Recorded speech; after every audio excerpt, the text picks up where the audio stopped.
This week on the Taking 20 podcast. Even methods of travel that most lower-level PCs don't have, like flying, swimming, burrowing, for example.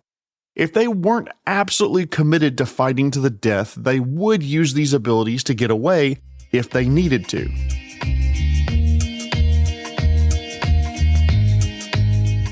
Thank you for listening to the Taking 20 podcast, episode 204, the second and probably last for a little while episode of tips for DMs on how to run enemies in a more varied way, depending this week on enemy motivation. I want to thank our amazing sponsor, 3D Crafts and Curios. They have beautiful 3D printed items for use at your gaming table. One of my favorite items that I have from there, regularly gets comments from my gaming friends, is the little chair of shame with a blue dunce cap for those D20s that aren't rolling well that night. Head over to etsy.com/shop/3D Crafts and Curios for your own copy of the Dice Chair of Shame. While there, you can use the coupon code TAKING20, that's TAKING20, to get 20% off your order through the end of the year. I'll include a link in the resources, and I'll be sure to share it on social media as well. I also want to thank our other sponsor, washing machines. I feel such a relief every time I put clothes in the washer. It's just a load off my mind. Hey, we have a website, taking20podcast.com. You can find out information about the podcast, listen to old episodes, and even leave comments for me. Check it out when you have a moment. The holidays are coming up, and I'm going to be taking a little bit of time off. My last episode of 2023 will be published on December 17th. That's next week as of this recording. I'm going to take a break for a few weeks, and episodes will resume on January 14th. I might publish an episode in that gap, but no guarantees. I do apologize for needing to take a break, but I need to get caught up around the house with family and holidays coming up, and new classes starting in the spring that I'm teaching, and everything else that's going on. As I advise to others, I need to take a little time to put on my own oxygen mask before putting on the mask for others, and I apologize again for the break, but thank you all for understanding. If you've listened to last week's episode, hopefully it's gotten you thinking about how not all combat should be the same. Intelligence is certainly a driving factor to how combat should be run in a more varied way, but it's not the only one. For example, motivations of those entering combat, in other words, the why the fight is happening and what are the antagonists or the opponents trying to get out of it. Another way of asking this is, what are the motivations of the opponents entering combat? This is not like an actor before a scene who's begging the director, "What is my motivation?" No. When combat is joined, both sides have the understanding that they may not walk away from this particular encounter, and today may very well be their last. Now, adventurers, they understand that this risk of life or death comes with the job. But what about the antagonists? Why are they putting their life on the line? Before I get deep into this topic, I want to call your attention to an amazing video by Matthew Colville titled, "Why Are We Fighting?" I'll put a link in the resources, and if you're listening on YouTube, there should be a little card in the top corner. If you don't subscribe to Matthew Colville's channel, you really should. He's a brilliant DM and game designer and has written numerous books, including his upcoming system called MCDM. In the video, he discusses why some combat turns into a slog, defines what slog is, and how objective-based combat is better for everyone, or at least at a minimum, is a good break from traditional grinds to zero hit point combats. Please go watch that video. Objective-based combat is something I should have covered before he did, but he covers it very well. It's a detailed discussion of the topic, and it goes deeper than I ever could in 20 minutes. The point behind it, though, is that there has to be a reason for the opponents to be willing to take on this risk of death. And I'd argue that there are only few very specific reasons why they would join combat against the PCs to begin with, or fight as long as they do. These reasons, these motivations, will dictate the likely outcomes of combat and how DMs should treat the inevitable end of the fight. Now, some opponents, let's get this out of the way, may decide that discretion is the better part of valor and not attack the PCs. I've played Skyrim basically since it came out, and I always laugh when you're the protagonist, you're the hero, walking down the road between Dawnstar and Winterhold, and you're wearing dragon bone armor and wielding a sword worth an amount of gold that would pay for food for an entire village for a month. And here comes random bandit number 406 wearing not even leather armor, who thinks they're going to show up and rob you. You almost have to admire the pure hubris of it all. Like they're thinking, if I can somehow rob this really rich and heavily armed person, I'll never have to rob anyone else ever again. That breastplate alone will pay for my family to move to Whiterun. All right, pumpkin, come get you some. 2 minutes later, you're 2 gold and a cheap bow richer while their lifeless corpse is tumbling somewhere down in that ravine. I think better NPC logic in this case would be for them to realize, oh, wait a minute. Maybe we're not up to the task of robbing this particular person wearing god-tier armor and wielding a sword that could sink a warship with one swing. Let's wait for an easier mark to come along. Good idea? Great idea. Of course, I will grant you that if every opponent avoids combat with the PCs, the game's going to get boring fast. So let's just discard that aspect of the real world from our conversation going forward. But DMs, always remember that. Smart opponents may decide that it's just not worth it and not even engage in combat. Assuming combat does happen though, it makes a lot of sense for some opponents to flee before they die. Even predators, animalistic creatures, will run from fights that, for example, are more difficult than expected.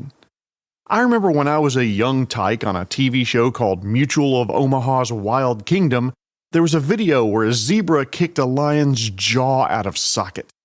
The lion broke off pursuit of the zebra and then went somewhere else to nurse its wounds. Why? Because it was injured and it realized that it wasn't worth it to continue fighting. Some combatants have innate abilities to run away. If so, if you had that, why wouldn't you use them if you thought you were in any kind of real danger? Vampires can turn into mist. Some extraplanar creatures can return to their home plane, teleport, dimension door, misty step, long strider, tailwind, even methods of travel that most lower-level PCs don't have, like flying, swimming, burrowing, for example. If they weren't absolutely committed to fighting to the death, they would use these abilities to get away if they needed to. So DMs remember those abilities, and if the creature decides it's not worth it to fight all the way to the death, they will use these abilities to flee from the PCs. Sometimes the encounter's cut short because victory will require more resources or energy than the opponent wants to spend. It's just not worth it to the antagonists. 2 of their friends are lying unconscious and they have a couple of stab wounds themselves, so they say, you know what, whoa, this is going to be way more costly than I thought it was going to be. I'm going to stop fighting. A classic example from Earth would be cheetahs. You probably know that cheetahs are the fastest land mammals. They can run up to 70 miles an hour or 112 kilometers per hour. They can only do that though for about a quarter of a mile, about 400 meters. They don't run that fast for longer durations because it would be so tiring for them. It's not worth it. Wouldn't it make sense that there may be some monsters in D&D and Pathfinder and other tabletop RPGs who are willing to fight for a few rounds, but if it stretches on past about round 5 or so and victory's not imminent, they may just decide, F it, it's not worth it, I'm out. I would also argue that fights to the death should be relatively rare, regardless of the opponent. Think about it. Okay. You're a low-level guard at Castle Doomhammer. You're working for that big bad Lady Cravenswell. Why would you fight some random group of do-gooders entering the castle and continue fighting until you died? Are you really going to your ever after because you're being paid 2 gold a month? Probably not. I would argue that all things being equal, if the guard feels like they're overmatched, they would turn tail and run rather than feeling what it's like to have your spleen impaled on a spear. This guard may have a family, and they probably want to see them again rather than meet Pharasma in the afterlife this morning. Even animals can recognize when they're not going to win a fight. Okay, at this point I need to pull aside the curtain and show you the weirdness that is researching for this podcast. One of the papers I stumbled across about fight and flight responses in animals was a paper called, quote, "The Decision to Fight or Flee, Insights into Underlying Mechanisms in Crickets," from Frontiers in Neuroscience. I read this crap, that seems harsh, but it was a very intellectual paper, and caught myself getting fascinated by the role of various hormones and amino acids in the fight or flight response. I'm putting a link in the resources because Well, I suffered, and so should you. If you're interested in that topic, you can read up on it as well. So, my beloved DMs out there, if you decide to start having your opponents be a little smarter and running before they die, make sure you give the PCs the experience points as if they had killed those opponents. Because if you don't, you're going to create an adventuring party who will ruthlessly pursue and slaughter any and everything that fights against them for that extra XP. In the rest of this episode, I'm going to use the term creature because it's easier than antagonist or opponent or whatever. So when I say creature, I could mean humanoid combatants against the party, or animals against the party, or extraplanar creatures, or dragons, or whatever they're fighting. But suppose you decide it would be more fun at your table to have all of these guards, all these creatures, stick around and fight to the very end. You need to know why they would do that. There needs to be a good reason why this guard chooses death over family and friends, or seeing how their favorite streaming show ends. Don't get me wrong, I have a family, and there are days when death seems appealing. Of course, I'm kidding, honey. I love you so much. Seriously, that'd have to be a very compelling reason for someone to be willing to lay down their life. Good news is that since this is a guard for a big bad, there's a built-in reason why the guard is willing to die rather than run. It's because they're more scared of Lady Cravenswell than they are of death. The big bad, Lady Cravenswell in this example, holds sway over the creature that scares them more than death ever could. Maybe she has the guard's family held hostage. Or maybe she has the capability to cause the guard pain after death or worse than death if they run. These creatures have a built-in reason to fight to the death because they are scared of the alternative, and that makes a lot of sense. Another reason why a creature may fight to the death is because they legitimately think they're going to win despite all the evidence to the contrary. They scream, "You underestimate my power," and get their legs lopped off and set on fire for their hubris. They think they're the toughest. They've always been the toughest, so the thought of losing a fight is a foreign concept to them. It's ego and pride and the belief that no one can match them, and they just can't deal with the fact that they may not be the strongest. A creature or an opponent may fight to the death because there is no way for them to escape. They're cornered. They have nowhere else to go, and the only way out is through the party, and they lash out viciously because there is no other choice. Maybe a creature fights to the death because they're protecting something more important to them than their life. They're protecting their young, or kids, or their lair, Lady Cravenswell, their treasure, a village full of innocents, property, or whatever it happens to be. For example, some dragons may believe their treasure is worth dying for. I'd argue not many of them, because they're smart enough to come back for revenge, but some might. Finally, a creature may fight until the death out of desperation. They have to kill members of the party, or die. They may be desperate to eat and starving, or desperate to rob someone and provide for themselves or others. So DMs, I want to encourage you to think about why creatures are fighting the party, and if it makes sense, maybe end the combat before the last opponent reaches 0 hit points. Have creatures flee. Smart creatures may revert to surrender or diplomacy to ensure they see another sunrise. They could even swear fealty to the party and pledge to serve them. Now, how genuine that would be is entirely up to the DM, but if it makes sense, consider ending combat that way. Suppose you get this tool out of your GM tool bag and the PCs just kill the surrendering creature anyway. Well, the PCs get a reputation for killing every opponent. Even those that stop fighting, few are going to surrender to them going forward. Years ago, I was in a group in an evil campaign where everything was turned on its ear. We were invading good dungeons, for lack of a better term, and repelling the good groups who would try to kill all the evil minions we had worked so hard to win to our side. We did evil things like kill someone who had surrendered to us and left one alive to spread the word of our misdeeds. Suddenly, no one was surrendering to us anymore because we had a reputation at that point of being heartless murderers. For more about evil campaigns, by the way, see episode 58 of this fine, mediocre, subpar podcast.